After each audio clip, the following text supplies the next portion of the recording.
সড়কে অবৈধ পরিবেশ দূষণকারী ও মেয়াদোত্তীর্ণ যানবাহন বাড়তে থাকায় এবার যৌথভাবে অভিযানে নেমেছে পরিবেশ অধিদপ্তর ও সড়ক পরিবহন কর্তৃপক্ষ বিআরটিএ। রাজধানীর ৭টি পয়েন্টে ভ্রাম্যমাণ আদালত বসিয়ে এই অভিযান শুরু করে বিআরটিএ। প্রতিটি বাসের ফিটনেসের কাগজপত্র যাচাইয়ের পাশাপাশি পরিবেশ দূষণকারী ধোঁয়া বের হচ্ছে কিনা তা পরীক্ষা করা হয়।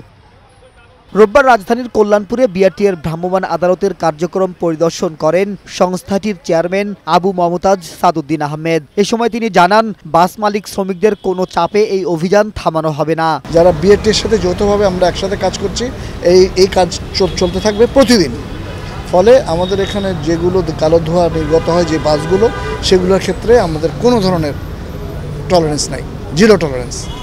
পরিবেশের জন্য ক্ষতিকারক যানবাহন ডাম্পিংয়ে দেওয়া হবে জানিয়ে মেয়াদোত্তীর্ণ যানবাহনের বিরুদ্ধে শুধু সড়কে নয়, বাস টার্মিনালেও অভিযান চালানোর ঘোষণা দেন বিআরটিএর চেয়ারম্যান। ফিটনেসবিহীন যে গাড়ি সেগুলো তো একই রকমের সমস্যা তৈরি করছে।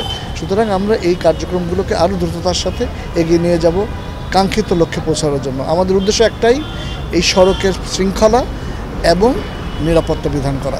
আমরা এখন আমাদের স্ট্র্যাটেজিও অ্যাকর্ডিংলি নিশ্চয়ই আমরা চেঞ্জ করব।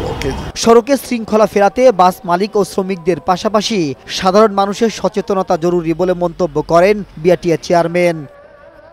মাহবুব আজমি, বৈশাখী সংবাদ, ঢাকা।